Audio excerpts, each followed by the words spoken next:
No soldiers today.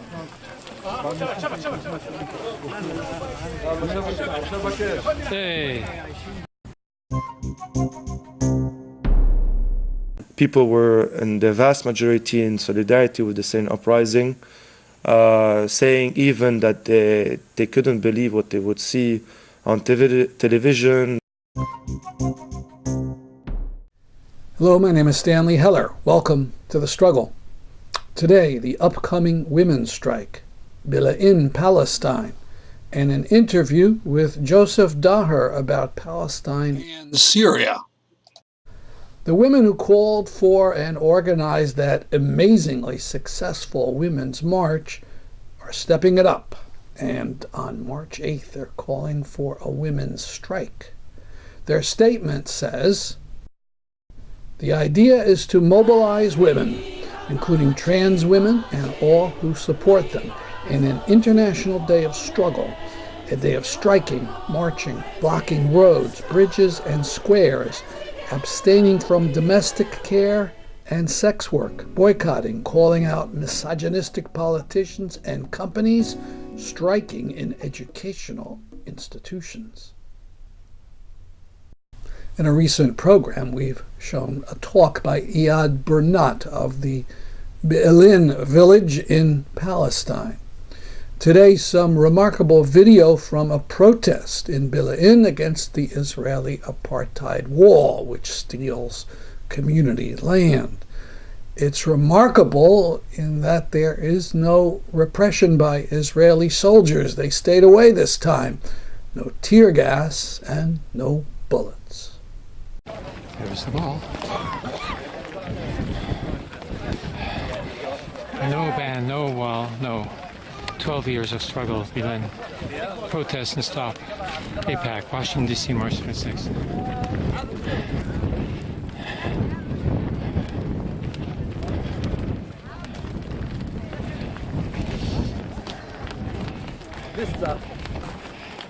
Now we approach the wall.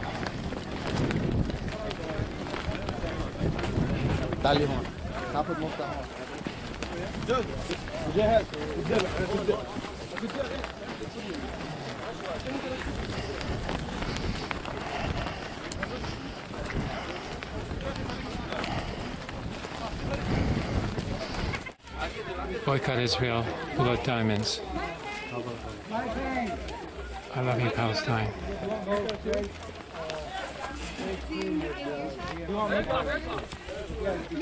ميكا بديك ارفع ايدك اليمين مش هيقدر يطلع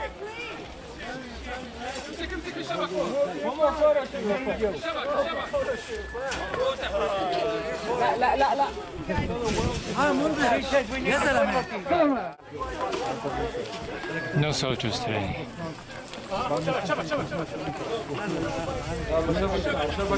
Hey.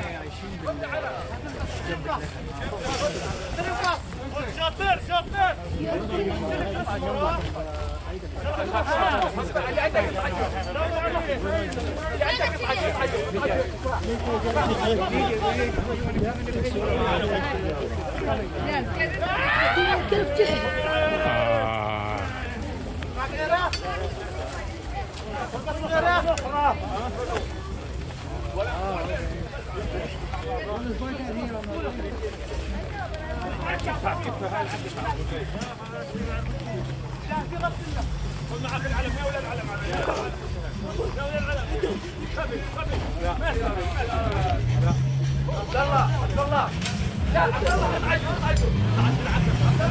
course, music. We need music.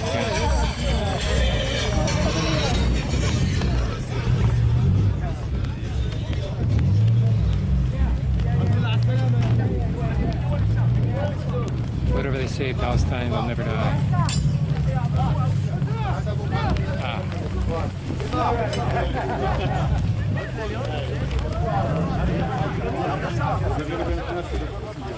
This looks like a 11-year-old boy.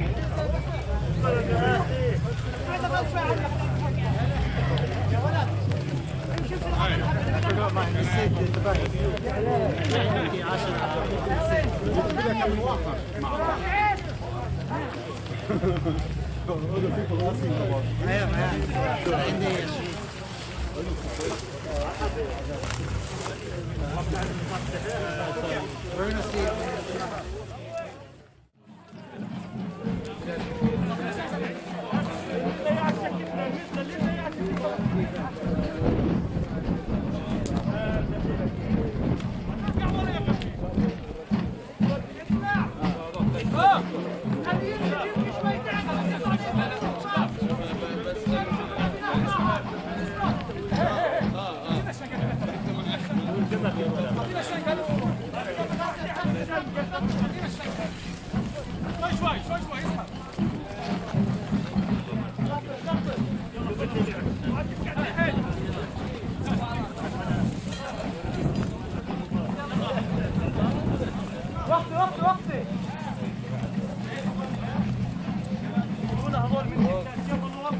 Now, an interview with Dr. Joseph Daher, a Swiss Syrian activist whom I've interviewed a number of times, but only over Skype. He was about to speak about Syria in New York City, part of a tour that included Toronto, Montreal, Boston, and Chicago.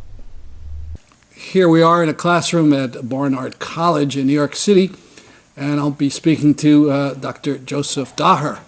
I've interviewed you a number of times over Skype, first time we're meeting in the flesh. Indeed. And we've talked a lot about Syria, and then last night I found you had gone to Palestine. So I was very eager to talk to you about that. So when did you go? Why? What year? That kind of thing. So the first time I went to Palestine, the occupied territories in the West Bank, was in 2010. Going through Tel Aviv airport, where I had kind of a harsh time. And the reason was I was with a solidarity movement with the Palestinians. We're doing a report on Palestinian workers in the settlements, the issue also of BDS, solidarity work with various towns and small villages doing weekly demonstrations against the wall, and various other activities of solidarity with Palestinian local groups. I actually should go back. So you're a Swiss citizen, Yes. and so you entered Tel Aviv after coming from Europe. Yes. And you said had a bit of a rough time. Describe it a little. So I was held for nearly 7-8 hours with 7-8 interrogations in a row. As you said, I am a Swiss citizen, but with a Syrian background, so they asked me a couple of times where did I come from, because my name Daher is quite familiar in the region of the Levant, Lebanon, Palestine, and Syria. They took my mails, they took my telephone, asked my political opinions, my links with the region, etc. And after only 7 hours of this welcome to Israel-Palestine, they let you in. So where did you go in 2010? So we did, I was able to visit the 48 territories, first of all, on my own, Jerusalem, Haifa, Jaffa, etc. And after we did a tour of the West Bank for 3 weeks, we went to Ramallah, we went to Bethlehem, Beit Sahur, Nablus, Jenin, Hebron, and a couple of other villages. Wow. So what are some things that struck you when you were in the West Bank? Obviously, going to the first time in the West Bank, the building of the wall was very impressive, like separating cities in two. Obviously, as well, the presence and the violence of the Israeli security services. A couple of times we went on demonstration. like directly attacking us through various ways, gas attack. I mean, and the system. Gas attacks, you say? Yeah, the Tear gas. tear gas. Sorry. Got it, yeah. And the violence of the occupation, I think, was very much impressive. For even though reading about it, seeing it on television, I think not living it like the Palestinians, obviously, but seeing it, seeing its violence was very impressive. So you went back in 2011? I went back in the summer of 2010 doing voluntary work in the Balata refugee camp, which is in Nablus. The first trip was in 2010? 10 in Easter season. Oh, and then you went back again that year, 2010. Yeah. Oh, I'm sorry. So Okay. I spent around 2 months this year. I was in the, as I said, in the Palestinian refugee camp of Balata, which is in Nablus, which is the biggest refugee camp in the West Bank, doing voluntary work at the Yafa Cultural Center. And on my free time, I used to be in solidarity with various Palestinian groups, exchanging with youth, leftist Palestinians, participating in various conferences. So I learned a lot during this month. And then you went a third time in 2011, is it? So yes, I went in June for 1 week, 10 days in solidarity travel to Gaza Strip. We entered through Egypt, visiting as well various activist group, students group that we were in collaboration when I was for a year in London. So 2011 in Gaza in the summer, what kind of living conditions did you see 5-6 years ago? So the conditions of living in Gaza were terrible. The siege was completely unhuman on so many levels. The level of destruction was still very much important because of the impossibility for people of Gaza to bring, materials to rebuild, following the various Israeli wars on the population of Gaza. You had high level unemployment as well, high level of impoverishment, poverty. We visited a couple of refugee camps. So no, on many levels the situation was terrible and strengthened through the siege imposed by the Israeli state. Now, politically, we know Hamas is ruling that area. Were there opportunities for other democratic leftist organizations that you know of? So the situation in Gaza Strip struck me much more when I came back in 2012 for a month in February. Hamas imposed an authoritarian system, especially targeting people from Fatah. Just as the Palestinian Authority controlled by the Fatah party in the West Bank were repressing Hamas people. So there was a kind of a tit-and-tat strategy on both sides, so repressing each other's activists. Regarding leftist parties, they were, depending on situation, for example, the PFLP was allowed to do some activities, but sometimes they were repressed as well. For example, protesting against, problems of regarding the electricity system, provision of electricity, on social issues, and other political issues. So Hamas was imposing kind of a authoritarian system, just as the Palestinian Authority was doing it in the West Bank as well. Were there examples of non-Hamas efforts at a demonstration, a mobilization that you saw when you were there? So when I was in February 2012 in Gaza, some spontaneous demonstrations of people occurred in favor of the Syrian revolution. But it was repressed by Hamas security services, even if the leadership, at least some of them, had raised kind of positive feelings towards the Syrian revolution. And the day after, Hamas organized with its own members, a demonstration in solidarity with the Syrian uprising. I think it was more about, not allowing any kind of other protest than Hamas demonstration only. When you Even say repress, what did they do? the demonstration was completely dispersed, and some Hamas security services repressed some of the demonstrators, They arrest people or hit people? hit people. Wow. Yeah. So they're in charge and they want to be in charge, even if you have the politics that supposedly they have on that issue. They want to dominate completely the Gaza Strip. Any kind of decent action or challenge to their power is seen as a threat. For example, they also attacked various Salafist groups in the Gaza Strip that were challenging the domination, or that could challenge some, or appeal to some of their bases.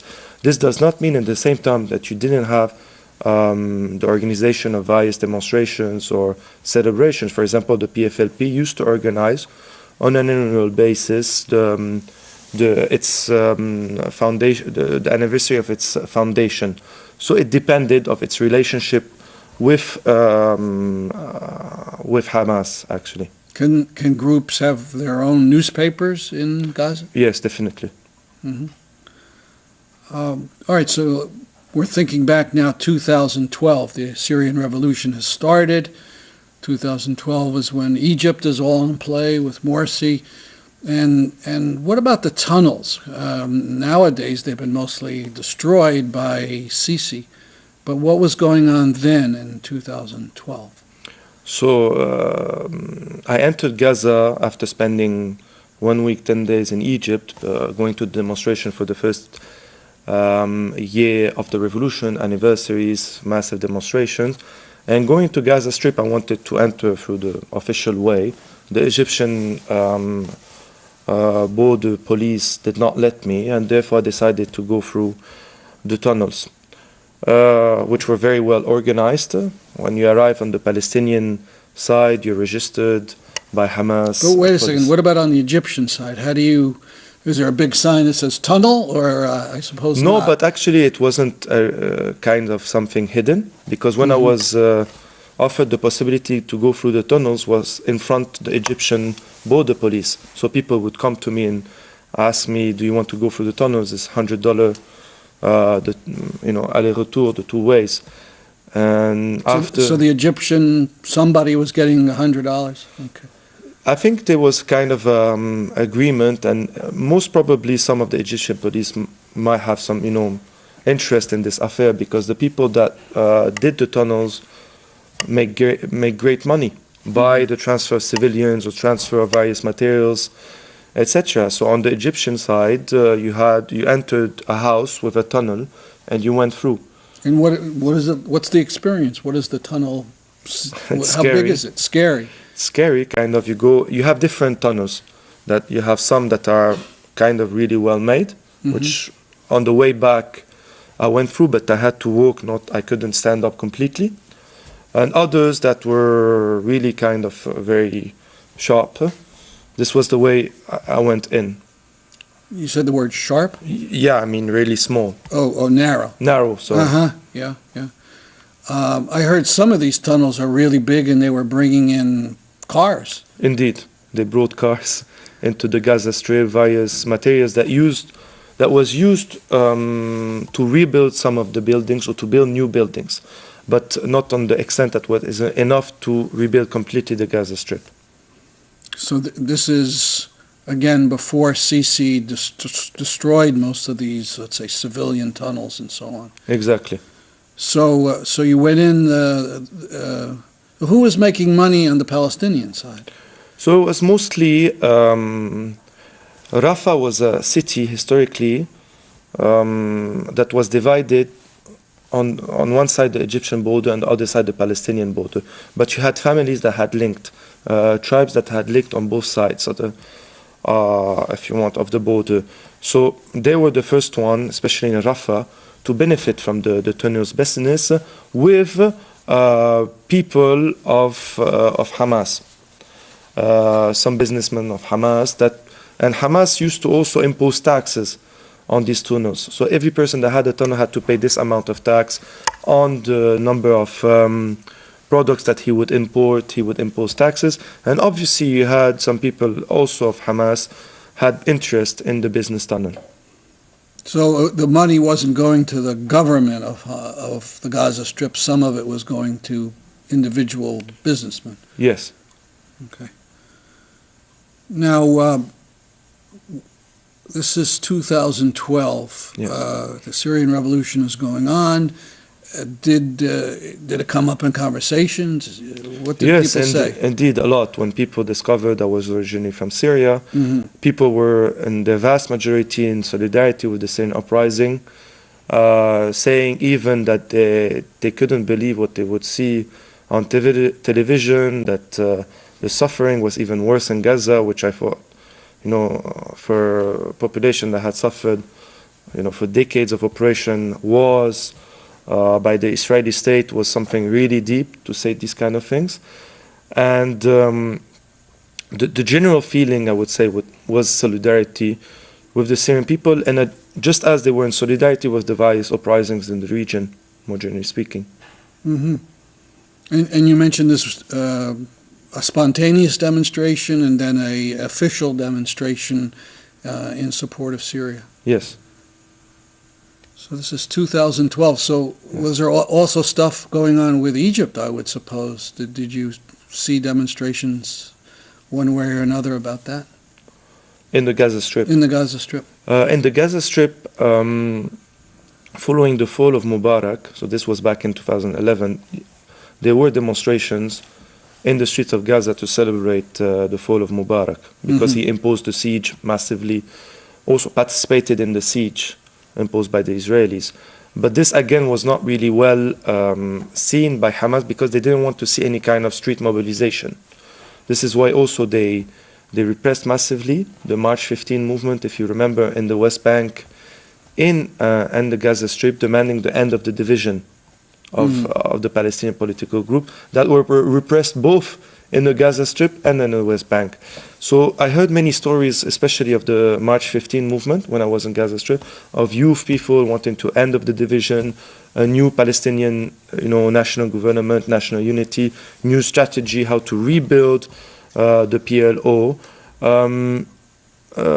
I didn't witness a lot of demonstration when I was in the month of February in the Gaza Strip. And that was the last time you were there? Yes. And then you returned to Egypt?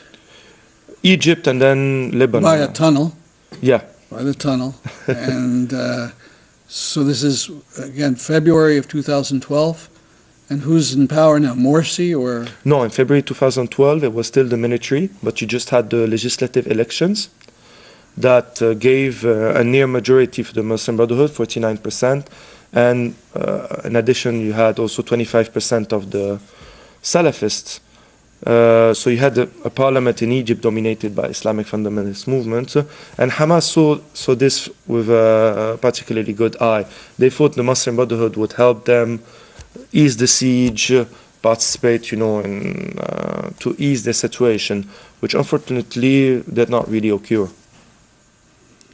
And then just to end up, you do most of your political work on Syria and do the website Syria Freedom Forever. Are you still in contact with some of the people from Gaza? Yes, definitely, and I continue, even though I do a lot of work around the Syrian uprising, to continue speaking and making the links with the Palestinian issue, because I think both the Syrian uprising and the Palestinian issue are links. I mean, Palestinians for decades have been examples of struggle, showing the way forward for the people of the region by the resistance. And I think by these uprisings, it was a way also to bring forward the Palestinian issue, because when you had the fall of Ben Ali, Mubarak in 2011, you had, if you remember, in June and July, or May and June of 2011, the marches of return from Lebanon, Syria, Jordan, going to the borders of Palestine, bringing back the Palestinian issue to the fore, and making it clear that, this was possible because you had uprisings in the region. that the fall of these regimes are the way for the liberation of Palestine. To bring, kind of a counterweight or a balance to the massive Israeli military force, you need to do kind of a change within the Middle Eastern and North African regime that goes through successful revolution, overthrowing authoritarian regimes that have collaborated directly or indirectly with the Israeli state, that have, for the past decades, oppressed Palestinian people. And one of the Israeli officials understood this very well. Avigdor Lieberman in 2011, when he was a foreign minister, declared a successful Egyptian revolution, a democracy in Egypt, is a bigger threat to Israel than Iran. And wow, I think that's really amazing, because they've been saying Iran is the great bugaboo, the worst thing in the world, and so on. And Lieberman, an incredible rightist security state guy, is saying something honest. He's really, what they're really afraid of is a successful revolution. Indeed, and another example is in 2014, when you had the Israeli war, one new Israeli war against the Palestinian people in the Gaza Strip. You had demonstrations within liberated areas of Syria for the Palestinian people, with slogans saying Syrian and Palestinian people are one, the liberation of Palestine goes through the overthrow of the Assad dictatorship. You had demonstrations in Jordan that were repressed by the Jordanian regime. Sisi repressed as well demonstrations of solidarity with the Palestinian people trying to reach, Rafah and the border to show solidarity, and other also authoritarian regime repressed in the region, demonstration of solidarity with the Palestinians. This shows, once again, despite for some of the regime, and more especially the Assad regime in Syria, having a rhetoric in solidarity with the Palestinian people, when you see the reality, this rhetoric is completely a big lie to justify the repression of their own people and of the Palestinian people living in these countries. In both Egypt and Syria, Palestinian people have also suffered the repression of these authoritarian regimes lately by Sisi and the Assad regime. This has been fascinating. Thank you very much. Thank you, Stanley. It's a pleasure to do a direct video. I've been speaking with Dr. Joseph Daher at Barnard College. That's our program for today. See you next week at this time. I'm Stanley Heller, and this is The Struggle.